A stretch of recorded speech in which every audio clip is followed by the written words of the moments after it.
And I'll go back to what you said a second ago, is that if you don't feel imposter syndrome, it's possible maybe you're not stepping out into anything scary right now. So, so if you do feel it, know that you're not alone. Welcome to the Faith Inspire podcast by Faith and Gather. I'm your host, Erica Dvorak. Join me and the Faith and Gather community as we become faith-inspired to tackle the messy and embrace the beautiful areas of life.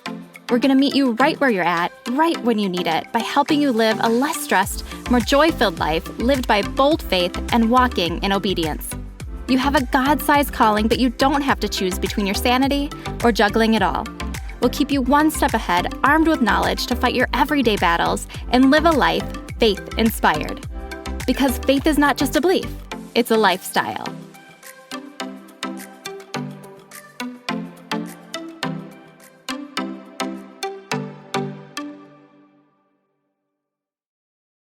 The devil has many schemes, and one of the biggest ones may be imposter syndrome.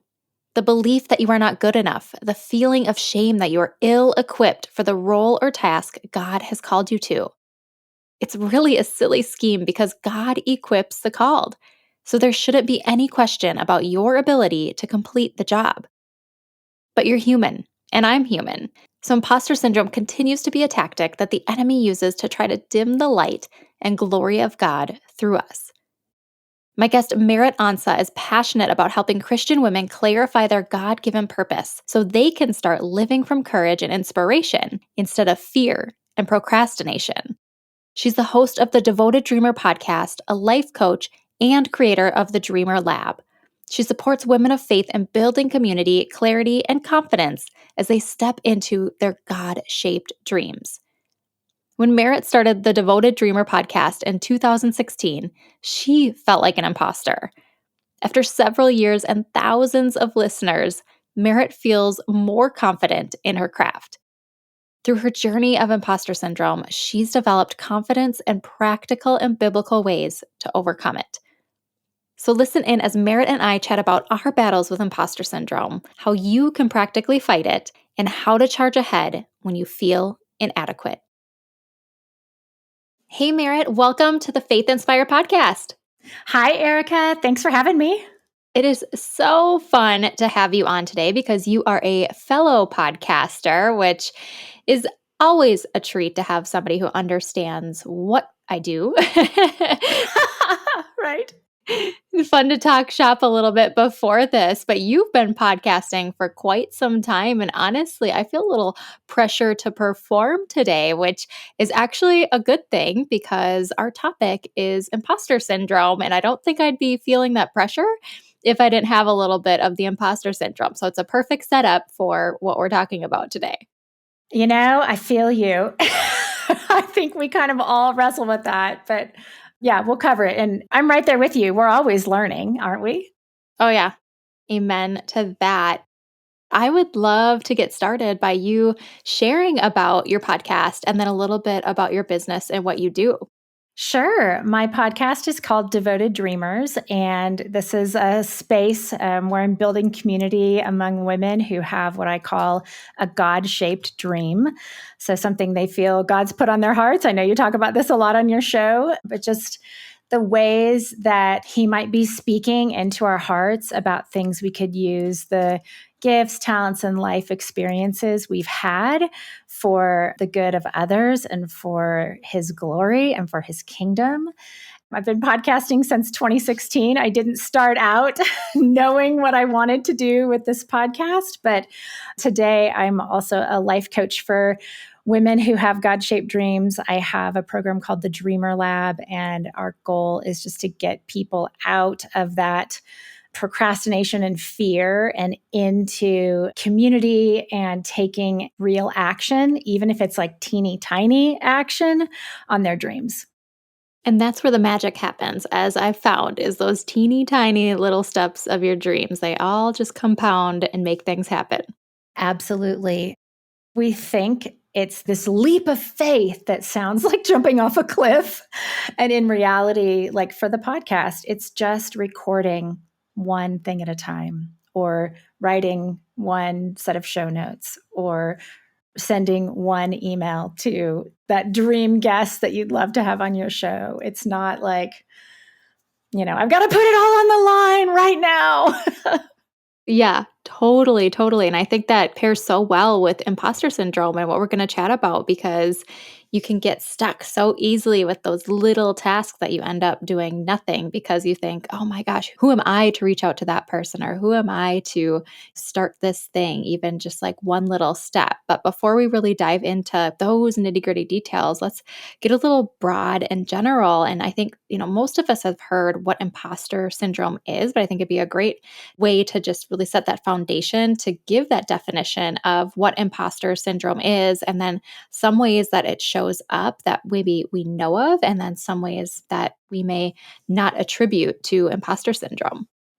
Yeah. Okay. So I'll start with the dictionary definition, because sometimes we can take what's been put into the world and go, okay, what does that actually mean? And this is what I teach in my imposter syndrome course called Dreamers Unleashed. The Oxford Dictionary defines imposter syndrome as the persistent inability to believe that one's success is deserved or has been legitimately achieved by your own efforts or skills, which is a lot of words. But the way that I read that is that I just need to believe that my success is deserved or legitimate. And the problem is with imposter syndrome is that I don't believe that. Or maybe I haven't even had any success yet. And so if I believe the dictionary as my source, then I just need to try harder to make myself believe, but I will ultimately fail at that. And, you hear a lot of things like these affirmations like, I am enough, or you've got this, you can do it. And that continues to point back to our own ability to just try harder or pull ourselves up by our bootstraps, or just believe differently. And I think we even can run into friends who mean well, who are like, oh, you shouldn't feel that way. Like, you shouldn't feel that you're not good at this or that you're not enough. And even that can increase these feelings of imposter syndrome and add to this underlying shame that comes with it, that we just feel unqualified or unworthy. And so, based on the women that I've talked to over the years who have big dreams and who struggle with imposter syndrome, we've discovered that it really is a ploy of the enemy, that it's a symptom or an indicator that for this moment, we have forgotten who we are. We've forgotten our identity in Christ. And when we try to cure it on our own, that does result in shame. And I don't know if you've heard of Curt Thompson, but he has a book called The Soul of Shame. And when I read this little section that he wrote, it opened my eyes to what is actually going on with imposter syndrome. So Curt Thompson says that shame is the emotional weapon that evil uses to, one, corrupt our relationships with God and each other, and two, to disintegrate any and all gifts of vocational vision and creativity. So when we feel shame, it breaks that relationship between us and God, because we're not really seeing who we truly are in Him. And then it's stealing this opportunity that we would be able to use the creativity and the gifts that God's given us. And then Thompson also goes on to say, and he defines this as like the enemy's primary means of preventing us from using the gifts we've been given. Those gifts were intended to help us flourish as a light-bearing community of followers of Jesus. And basically, the enemy is using shame and imposter syndrome to thwart evangelism, to thwart bringing God's glory to earth. And I was like, oh my gosh, we are being sabotaged. And it's more than just our dreams. It's God's plan, the Great Commission, that He's trying to stand in the way of. Yeah, sabotage is such a good word to use for that because we not only sabotage ourselves by thinking that way, we're sabotaging the plans that God has for us. And it's really the devil that's deep down. But if you let it win, that's what happens. And just to be transparent for today, I'm doing some batch recording for the podcast. And the first one I recorded this morning, and I'm almost to episode 100. So I've been doing this, for almost 100 different times Mhm. I've been doing this. You think that I would feel so confident in what I am doing. Would you? Like 100 times, you think like I'm an expert in this. Like I've done this 100 times. I got done with that episode and I felt like, what am I doing? I totally botched this interview. I'm horrible. Why do people listen to me? Like, Mm. Lord, you got it wrong. I got it wrong. Do I need to like go get some schooling on this or like what, And this whole mental game just started setting me up. And I was like, I have 2 more interviews to do today. And so I stopped myself and realized, oh, yeah, I'm having this conversation with Merritt today. This is Oh my perfect gosh. because, he's Yeah. trying to get at me. And I was like, well, guess what, Satan? I'm using this for the episode to then like help other women and continue to shine the light for the glory of God. I had to have that realization that I needed to go to him. I needed Mhm. to go to the Lord and just pray, saying, like, I don't feel equipped, but I know that you have equipped me to do this. And I just need to remember, even if I did botch it, we're not perfect. Even if I did, then that's okay. I can get back up and I can learn from it. Yeah. Oh my gosh. Isn't that interesting, though, that the enemy would be like, I'm going to get you on the day that we're talking about imposter syndrome. Let's see if she falls for it this time. Totally. Totally. And I think too for people that you think someone has it all together when they've gotten to a certain spot. So, I would if I was looking at Mhm. somebody who had a podcast at 100 episodes, 200 episodes, 300 episodes, that they would never feel these things and they would be like 100% confident. That's not always the case. Yeah. Well, I think it's the lie that we would compare ourselves to somebody who like appears better, and think, oh, well, they know what they're doing. Therefore, I don't. And it's like completely unrelated. Yeah, yeah. So my question to you is because I felt that today, Yeah. as far as I am in, do you feel that way with your podcast or your business, or what areas have you felt imposter syndrome? Yeah, there are some ways that I only like really today in preparing was able to look back and go, oh, yes, that was totally imposter syndrome, like especially early on when I was doing some things. I think it can happen anytime. It can happen if you're experienced or it can happen early on. But I have noticed this theme in my life of needing or wanting to feel chosen for a role. So having like external validation that, yes, Merritt, you should try this, or I see this in you. And then it would be like, oh, okay. But before I could like really truly step into something. So there's several examples in my life, like in college, like being elected to a certain role was, the thing that gave me my authority to be the thing that I thought I wanted. Also, I was a freelance writer for 12 years. And early in that career, I wouldn't even call myself a writer. I was like, well, I write things for people. Like this is what I do. But I couldn't like own the identity because I felt so inexperienced or not good enough. Certainly with my podcast, in the first 6 months that I was doing it, I ended up going to this enormous conference with other leaders and podcasters and writers. And I was like, I'm going to meet people and have to introduce myself. And it says it on my name tag, like podcast host. And I just felt like such a fraud.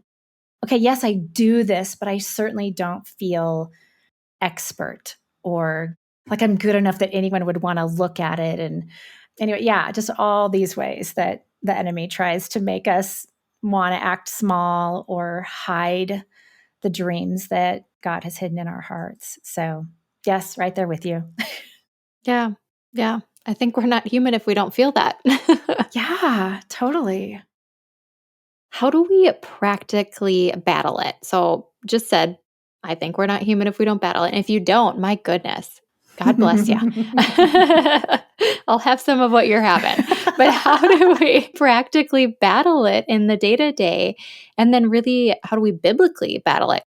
They're all one and the same, but I think there's biblical approach and then there's like practical approaches that we can combine together to really just have this force to fight it.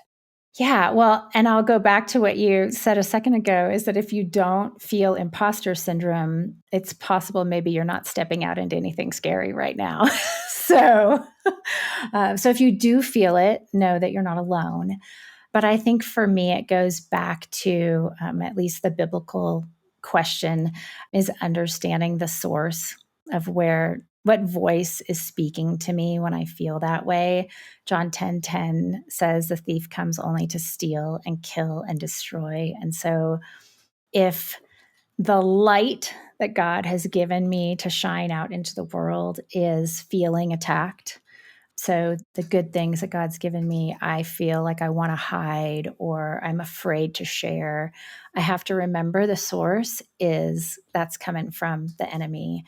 And so that is just like constantly reminding myself, and like you did earlier, like get into the truth and remember like who God made you and that he gave you this thing and he doesn't expect you to be perfect. But also I think it's super helpful practically to be in community with others who are pursuing something new or that feels like that it was going to require a lot of courage. So if you're with other people who are willing to be honest about like, yeah, I struggle with this too, it almost kind of takes the weight out of it a little bit. I remember when I was first podcasting, that was something that just really opened my eyes. I always asked my guests, do you ever feel fear as you're walking into your dream? And the most public voices, like women that had spoken on stages in front of thousands, were like, yeah, I still feel fear sometimes. And it was like, oh, really? It's not just me? And so you start to feel not as alone in it. And then it reminds you to go back to the truth, that it's God's strength that we have to rely on, that we have got to keep our eyes fixed on him, that he's the one that gives us perfect peace when we trust in him and fix our thoughts on him instead of what the enemy is trying to use to steal from us. All that is so important. The one point that stuck out to me was that reality of the community and having those conversations because you feel like you're so alone. So I think that's so important. I also think it's important to connect with people who are doing what you're doing. So we had a conversation months ago. You and I connected through the Truly Co. and had Lindsay on before, but we connected and had a conversation. And in my mind, I would think, oh man, like Merritt would never feel this way or anything. And then we had the conversation. I was like, she's just like me. Right. I was like, oh my gosh, she's just like me. And so that was just so great because we could talk the talk and understand what each other was going through. And I think that's so important. Something that happened recently, I went to a conference and Craig Rochelle was speaking, and he was speaking to other pastors. So it was pastors teaching other pastors or ministers or people in ministry how to preach and teach. Mm-hmm. And he got up and he was like, I'm nervous right now. He's like, I still get nervous before I speak. And this is a guy who speaks to hundreds of thousands of people every Right. weekend. Yeah. And he said, I used to have to throw up in a bucket before I got on stage. And I was like, what? Like I think everybody in the room, they're just that wall kind of fell down between us and Craig of like, well, we could never be him. We could never do what he does, that it Mm-hmm. totally just like shattered because it was like, wow, he felt that way too. And so I think there's just something so wonderful when we can do life with one another and realize like none Yeah. of us have it together. Right. Some of us are more experienced and feel more comfortable, but we're all on a journey of just trying to figure things out. Totally. Oh my gosh. Yeah, that's huge because I mean, he's like a well-known Yeah, he's huge. right. He's probably done speaking on a stage thousands of times, right? Yeah. Yeah, to hundreds of thousands of Yeah. people, and he still gets nervous. Mhm. Yeah, I was like, "I'm sorry that I feel good about you being nervous right now, but it makes me feel good." Well, and it goes to show too that like you never really arrive, that there's not this Yeah. like, oh, one day I won't wrestle with fear or imposter syndrome, that as long as we're here on this earth, we get to battle it with the truth that we know. And maybe it means throwing up in a bucket before you go on stage. But wow. Oh my gosh. Yeah. Thanks for sharing that. Yeah, so good. So good.